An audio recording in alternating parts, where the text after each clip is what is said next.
করি আপনারা সকলেই ভালো আছেন। আর আজকের আমাদের এই বড় ভিডিওতে অ্যাকচুয়ালি অনেক দিন ধরে আমরা শর্ট ভিডিও দিচ্ছিলাম আপনাদের ডিমান্ডে, এবং আপনারা যথেষ্ট পরিমাণে ভালোবাসা দিয়েছেন।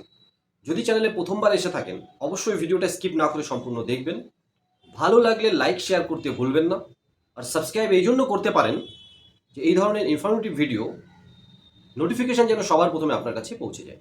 সাথে সাথে আমাদের হোয়াটসঅ্যাপে যোগাযোগ করবেন, আমাদের টেলিগ্রাম চ্যানেলে জয়েন হয়ে থাকবেন, আমরা আপডেট দিতে থাকি।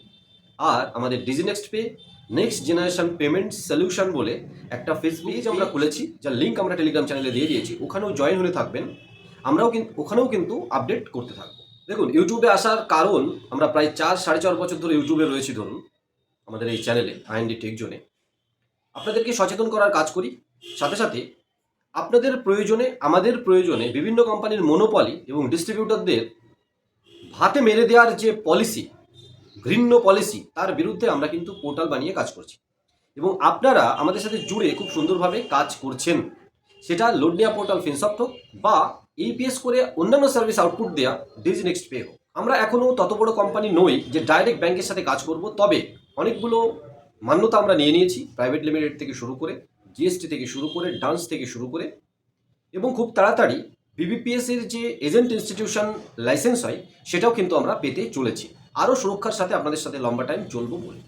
আজকের ভিডিওটা Jio payments bank QR code based cash withdrawal introduce করেছে। ইকোনমিক্স টাইমসে একটা নিউজ বেরিয়েছে, আমরা স্ক্রিনশট দিয়ে আলোচনা করার চেষ্টা করব। কোনো সার্ভিস যদি নিয়ম মেনে পেমেন্ট ব্যাংক হোক, নর্মাল ব্যাংক হোক, এপিআই কোম্পানি হোক, যদি নিয়ে আসে আর তাতে যদি আমাদের এজেন্টদের লাভ হয় আর সিটিজেনদের সার্ভিস দিয়ে একটা ভালো ইনকামের রাস্তা হয়, তাহলে সেটা আমরা ইউজ করতে বলবো।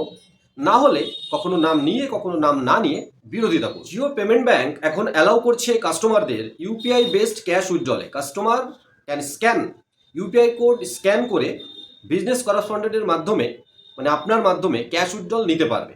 সেটা লিমিট 5,000 বা 10,000 এরকম কিছু করতে যাচ্ছে। কিন্তু এই সার্ভিসটা যদি নিয়ম মেনে, আরবিআই এনপিসিআই রুলস মেনে যদি কোনো ইস্যু না হয়, কারণ ইউপিআই যখন ক্যাশ নিতে কেউ আসবে, কোনো ফ্রড অ্যাকাউন্ট থেকে যদি টাকা চলে আসে তাহলে আপনারা জানেন ব্যাঙ্ক অ্যাকাউন্ট ব্লক হয়ে যায়। একটা স্ক্রিনশট দিয়ে বলার চেষ্টা করব, জিও পেমেন্ট ব্যাংক যে কিউআর কোড দিচ্ছে এখনও সুচারুরূপে চলেছে তা নয়, ইস্যু আছে।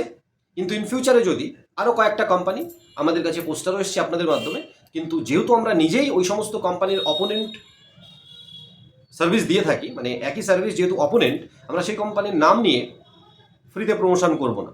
তো বিভিন্ন কোম্পানি জিও পেমেন্ট ব্যাংকের সাথে টাই আপ করেছে, এবং এর আগেও কিছু কোম্পানি 1 লাখ টাকা পর্যন্ত কিউআর কোডে পেমেন্ট নেন, সেখানেও কিন্তু যেমন মার্চেন্ট কিউআর কোড দিচ্ছিল, এখানেও কিন্তু জিও মার্চেন্ট কিউআর কোড দিচ্ছে। আর merchant QR code PhonePe, Google Pay, পেটিএমও দিয়ে থাকে বিজনেসে, তাই না? তো সেই মার্চেন্ট কিউআর কোডে পেমেন্ট নেওয়ার পরে আপনি ক্যাশ দিতে পারবেন, এরকম কোনো সিস্টেম আছে কিনা, এনপিসিআই অ্যাপ্রুভ করেছে কিনা, নাকি কোনো রুলসের লুফল্ট বা কোনো রুলসের মাধ্যমে তারা সেই সার্ভিসটাকে বের করে দিচ্ছে, ট্রানজ্যাকশনটাকে বের করে দিচ্ছে, যাতে আরবিআই এনপিসিআইয়ের রুলস ভাঙাও না হয়, আবার আপনারাও সার্ভিসটা দিতে পারেন। এখানে কথা হচ্ছে, পেটিএম পেমেন্ট ব্যাংক কেওয়াইসি নিয়ে খেলা করেছিল এবং কয়েক বছর পরে পেটিএম পেমেন্ট ব্যাংক ব্যানই হয়ে গেল।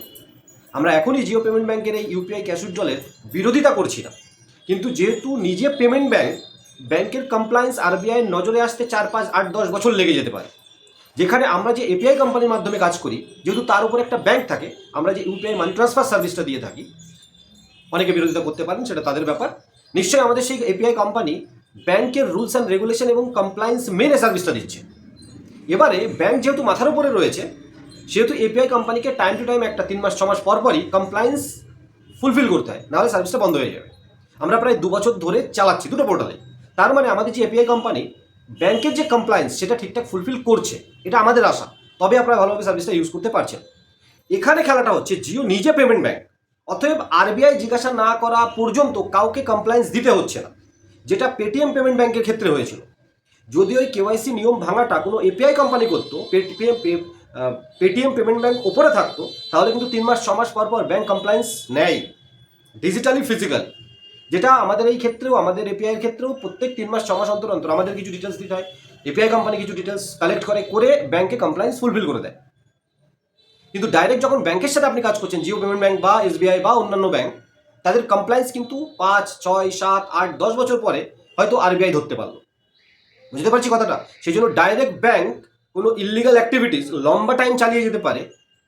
উল্টো যদি এপিআই কোম্পানি হয় বড় বড় কোম্পানিও কিন্তু 3 মাস 6 মাস পর পর ওই ব্যাংকের কমপ্লায়েন্সটা ফুলফিল করতে হয়। আর কমপ্লায়েন্স মানে হচ্ছে আরবিআই এনপিসিআই রুলস মেনে আমরা কাজ করছি কিনা ব্যাংক সেটা দেখে।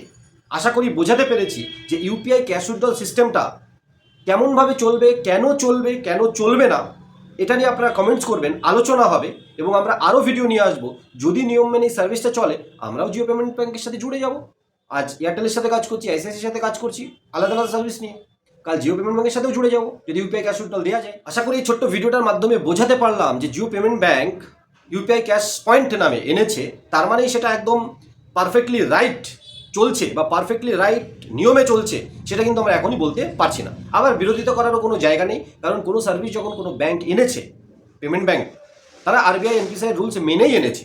হ্যাঁ, সেটা টোটালটা মানছে কিনা সেটা কয়েক বছর পরে টের পাওয়া যাবে।